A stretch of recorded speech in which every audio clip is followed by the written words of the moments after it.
So this is our warm up for the day, and what we will be talking about in these next few, the next week and a half, we're going to be talking about the Neolithic Revolution and river valley civilizations. And in order to get to those river valley civilizations that we're going to be spending time on, we have to understand the Neolithic Revolution. And so that's really today and tomorrow's focus, is the Neolithic Revolution, or what we also call the agricultural revolution.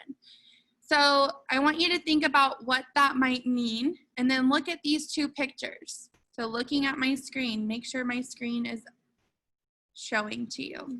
So we go from this, and I want you to look at that picture and make some observations to yourself, to this.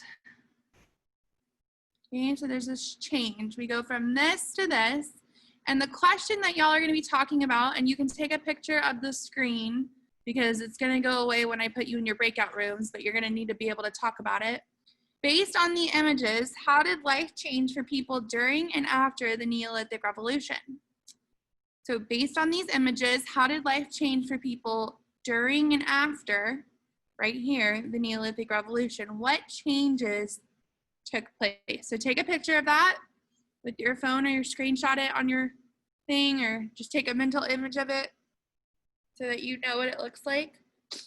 And then I'm gonna be coming in and out of your breakout rooms, but remember that they are being recorded. So we're staying on task, keeping our cameras on and if we can, and our volumes unmuted so we can all discuss. Then you're gonna choose someone to talk out for your group, okay? I'm opening the rooms, go in there and start discussing. Okay, let's do Mesopotamia. Were y'all able to discuss how did life change for people during and after the Neolithic Revolution? Well, first of all, their clothes look better, you know. Right, their clothes look better. So they go from wearing these, excellent observation, Donovan. Thank you, Mesopotamia. They go from wearing these skins, these animal furs, to wearing what looks like cotton or linen, okay? How do we think they got to that? How do you get cotton? Growing it. Growing it, exactly, Donovan. You have to grow it, right? And so what do you have to be able to do to grow something? You have to know how to do what? Farm. Farm, exactly. What does that word agriculture mean? Farm. Exactly, Zion, to farm. Agriculture is farming.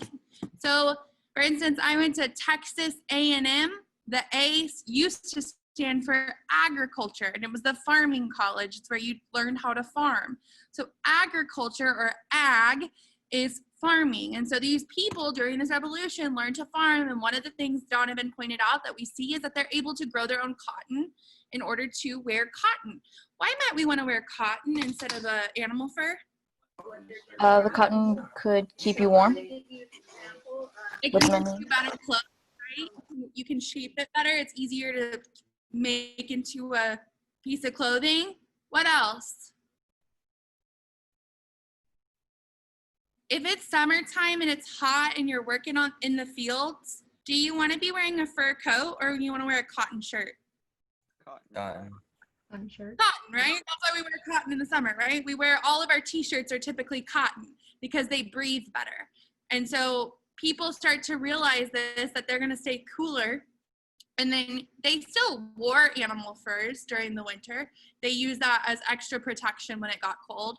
But why else do people start to cover their bodies when they're working out in the farm?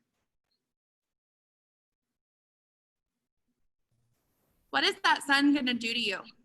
Sunburn. Right, you can get sun damage, right? So people start to cover, their bodies more to protect themselves, but they don't want to cover in a hot. So we see in the cave, some of them are shirtless because it's hot. They're probably getting hurt from the sun and the weather and the wind and stuff. Have you ever been windburned before? It's not fun. It's like a sunburn, but from the wind. And so now they're learning that now some of these people are still shirtless, but they're learning that they can wear clothes to protect themselves from the sun. Excellent job, Mesopotamia. China's Yellow River Valley. It kind of went from like when they were living in caves to like now they're living in houses and farming, creating their own. Exactly. Fences and stuff. Who said that? Haley? No, Emily. She said the first part, and then I Emily said that they had fences. Okay, and they have fences. Why do you think they need fences? Livestock. Like they got like cows, pigs, you know. Exactly. So China's Yellow River Valley touched on two very important points. Thank you, Haley and Emily, for speaking and sharing in complete sentences. So we noticed that they go from living in a cave, which is something that's already there, the earth has already created the cave, right? To building their own shelters, right? They're building their own shelters. We also noticed that they start to use fences because they're domesticating not only plants, but animals. Why do we domesticate animals? For food. So you can like, you know, get more and then kill them for food. Exactly, for food. So prior to the agricultural revolution, how did you get meat? What did you have to go do? Hunt. Hunt. Good job. Was that Zion? Yeah. Okay, sorry, I'm giving y'all extra credit. Ooh, I'm gonna throw my pencil. I'm giving y'all extra credit points. I wanna make sure I give you the right point. So before you had to go hunt, are you always gonna be successful every time you hunt? No.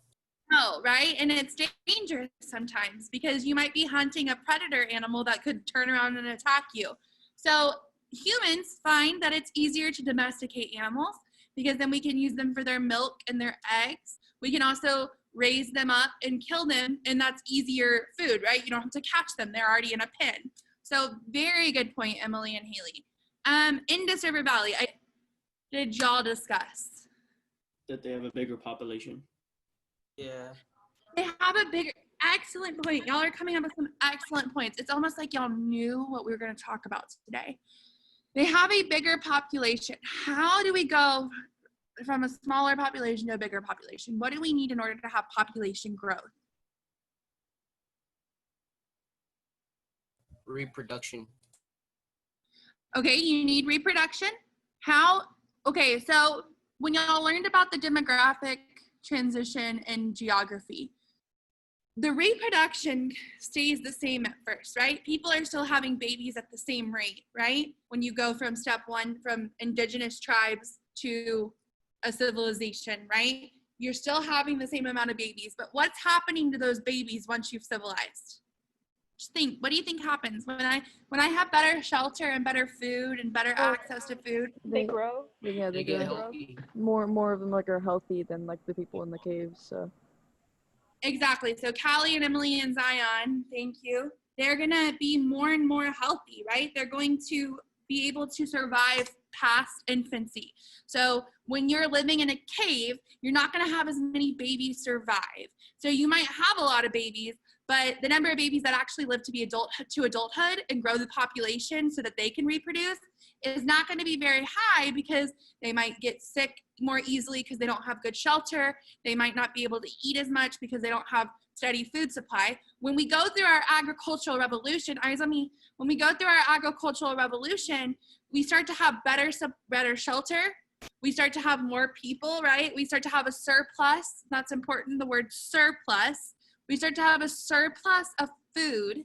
So we can grow food, and then we can store it.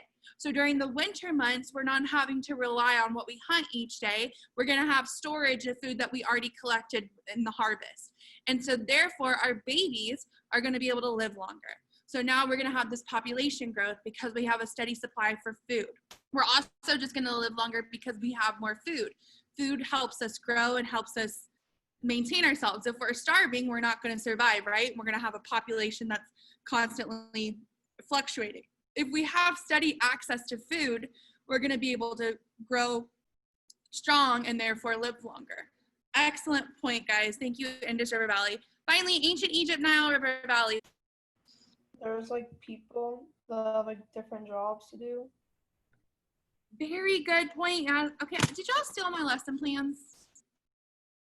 Did y'all do the work ahead of time? Because I feel like you might have stolen my lesson plans because y'all are hitting every single point that we needed to hit without me having to bring it up. Excellent job. Thank you, Yasmin. So we are getting specific jobs, right? So people are learning and getting specific trades. And this is important to civilization, right? It used to be that kind of the men went out and hunted, the women stayed home and gathered. Now we start to have, because not everybody has to be focused on food, right? You have farmers in the community who are focused on growing food and animals, but now because we have a surplus of food and we're creating enough food, not everybody has to be focused on food production, right? We can start to do other jobs. We can start to create other tasks. And so now we have people who have specific job roles in a community, and we start to see a hierarchy. We start to grow a government, right? Because now we have extra time to start thinking and we start seeing religions pop up. We start seeing people organize more and organize into communities and organize into having a government, having a leader, and then having specific jobs. We also start to see things like slavery because we have work to do, and people realized, oh, well, it's real easy if I can capture some other tribes people and put them into slavery to do my work, right? And that way I'm going to not have to do my work and I can focus on something else. And so we're going to start to see good and bad that comes from the agricultural revolution. Very good discussion, guys. Very proud of y'all. Thank you for responding to that question and obviously having some really powerful conversations today. So for the rest of the day, I'm about to log y'all off. We went a little bit over time, I apologize. But for the rest of class, I want you to go, and what I've done is now, if you go back to yesterday's Monday folder, you should be able to see the results of your quiz. So you should be able to see which ones you got wrong and which ones you got right on the pre-assessment. That's important. I want you to go look at that pre-assessment and see which ones you got wrong, which ones you got right, and how many you got right. Remember that it wasn't for a grade, so if you bombed it, that's okay. The point of it is we're gonna do the pre-assessment goal setting today. So in your Tuesday folder, there's a link to a Google form, and it's like goal setting beginning of year. And it looks like this. It's called goal setting for the beginning of the year. You're gonna put your first and last name and what class period you're in, so third period. And then you're going to tell me how many questions you got correct on the test. So it's how many you got correct, not how many you got wrong. So if you got 2 correct, you'll put 2, however many. Then you're gonna tell me, you're gonna reflect. Was this better than you thought you would do? Is it about the same, or was it worse than you thought you would do? Then, based on what questions you got right and what questions you got wrong, which topic did you know the least about? Like, which ones did you get the most wrong? And then which topic did you know the most about? So Neolithic Revolution is that agricultural revolution, what we just discussed. World religions is pretty straightforward, different world religions. River Valley civilizations, that's like anything about Mesopotamia, Hammurabi's Code, any of those questions like that. Eastern classical civilization is China and India. And Western classical civilization is like Greece and Rome. So anything about the aqueducts or anything like that, that's Western classical civilization. So you're gonna look at those questions and how you did and tell me what you knew the least about and what you knew the most about.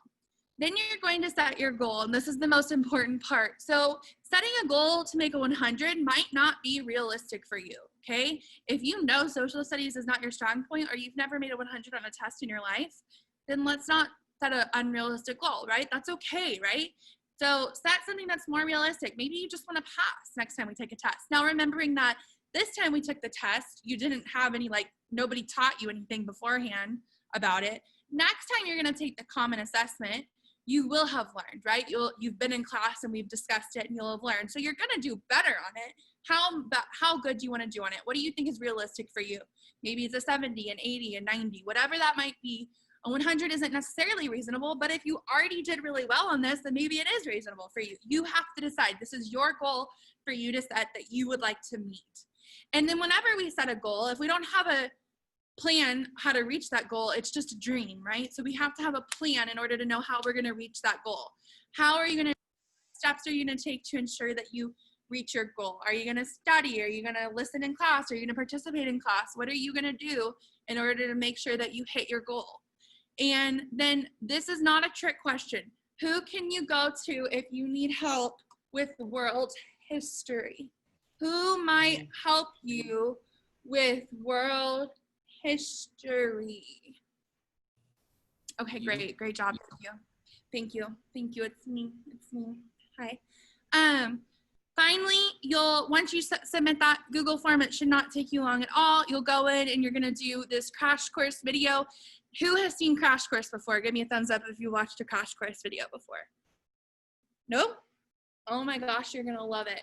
The only thing is he goes really fast. He talks really fast. So my advice to you is to play, listen, pause, answer the question, then press play again. And then pause and make sure you're understanding what he's saying, because he's very interesting, and because he's fast paced, it's interesting, but sometimes it's like too fast to answer the questions. So play and pause as you go.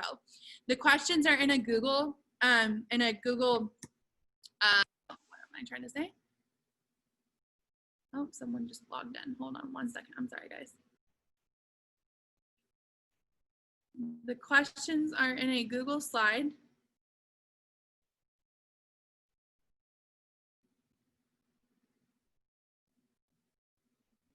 Like so. And you're going to, if you can't press play here and watch it for some reason, if your device isn't letting you, I've left notes. Can y'all see my screen? Yeah, I've left notes at the bottom, and if you click in the blue, it's the link right there. And it'll open the YouTube video. When you go to answer the questions, you're just gonna type in the text box that's already there. So there's a text box already there, and you're gonna type your answers as you go, okay? Any questions for me?